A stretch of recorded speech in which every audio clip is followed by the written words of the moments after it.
Hey guys, today is Start Small, Think Big by Julia Wall. It is a persuasive text. It is, again, a nonfiction text. So you're going to read the text as many times as you need to, answer the questions, and then there will be a book report, obviously, to be done on the text.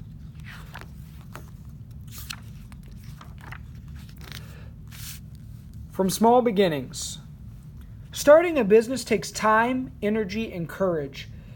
Businesses often begin with a great idea, but a great idea on its own isn't enough. Entrepreneurs are people who start businesses.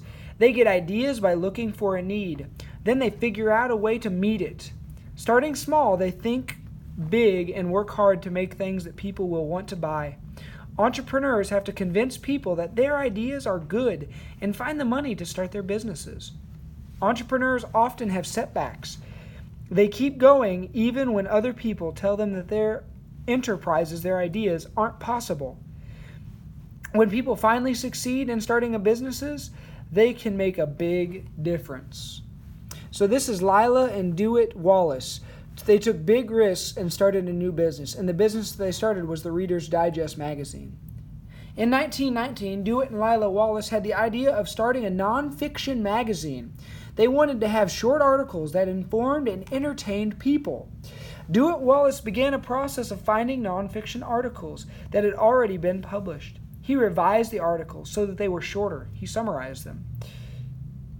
Then he put them into his own magazine called Reader's Digest. Dewitt Wallace sent 200 copies of his new magazine to different publishers. He hoped that one of the publishers would want to publish the magazine.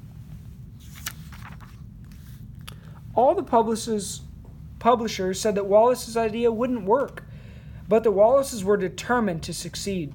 They decided to publish the magazine themselves and to sell it through the mail.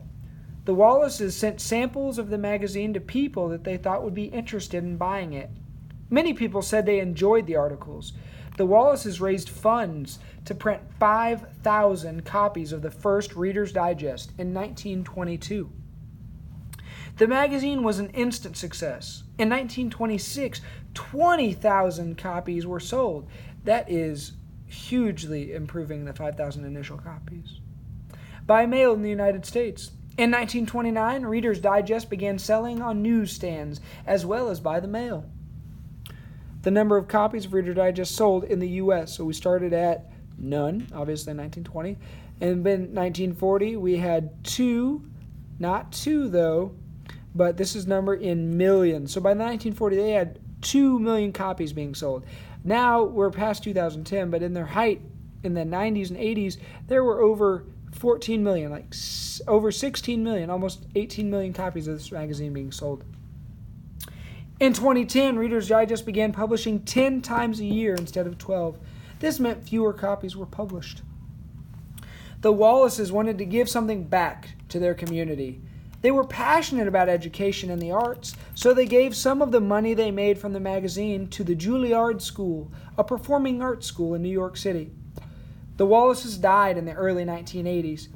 Dewitt and Lila Wallace left all their money to the arts program and organizations that help schools. Today, Reader's Digest is published 10 times a year in many languages, and it's still one of the world's most popular magazines. And it all started with those two people's idea. What a performance!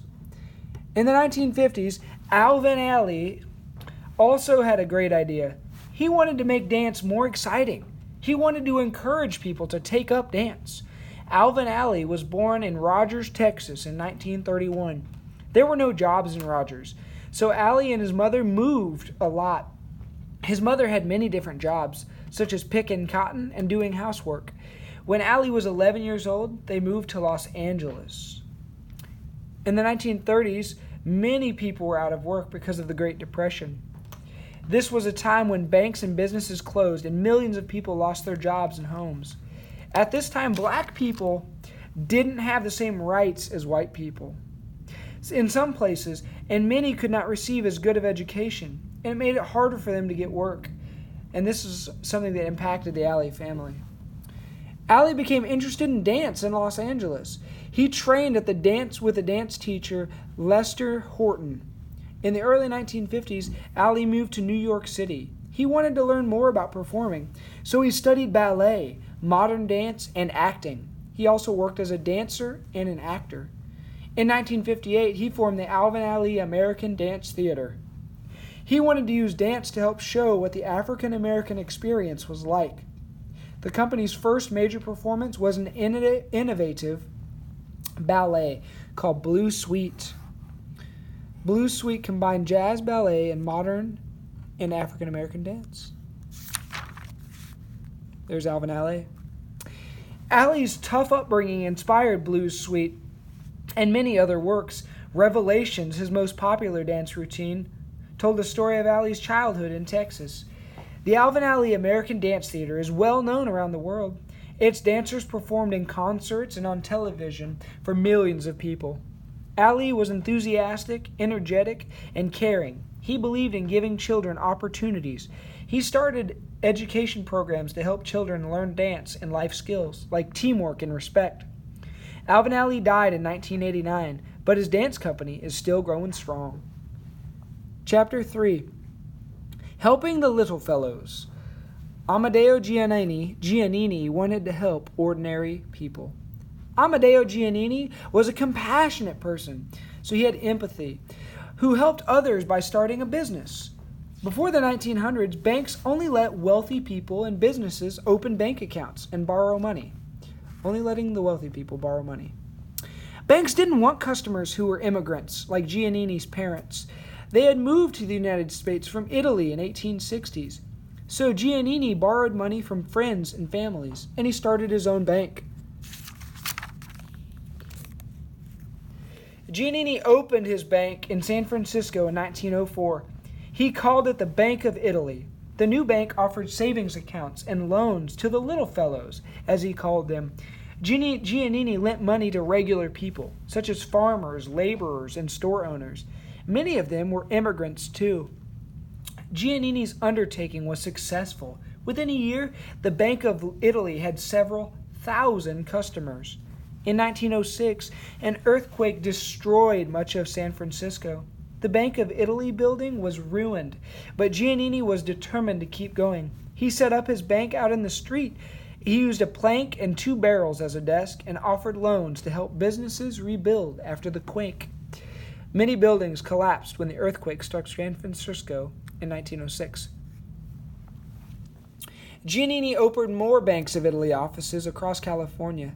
He bought other banks, too. In 1930, he renamed all of his banks the Bank of America. It became the largest bank in the United States and is still one of the largest. In 1932, the Bank of America provided money to help build the Golden Gate Bridge in San Francisco. Without his money, construction of the bridge might never have begun. All of this is because one man wanted a fair deal for immigrants. Before the Golden Gate Bridge, people had to travel on a ferry, which is a boat, across the San Francisco Bay. A small inventor. Are kids too young to start their own businesses? Kavita Shukla was 13 when she invented the smart lid. This invention keeps chemicals safe in laboratories. The smart lid has an alarm that sounds when a container is opened or is leaking.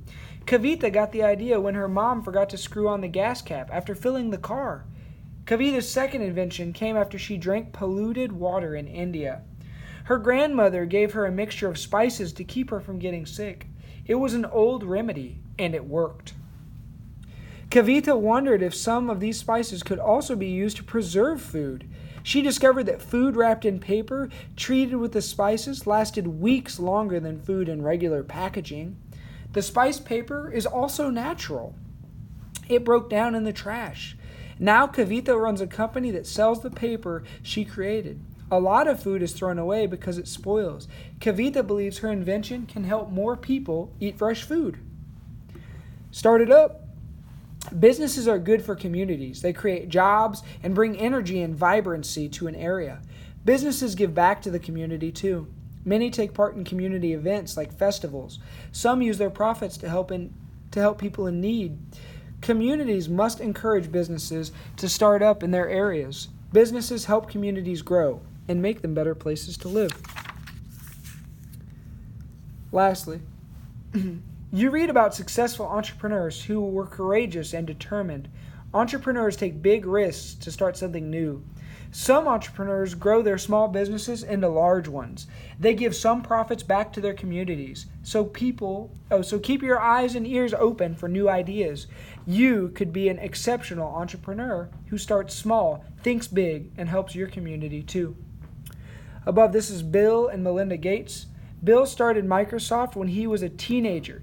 Gates and his wife Melinda have given $26 billion to good causes around the world. And so we're going to answer some questions on this text. And again, write a book report.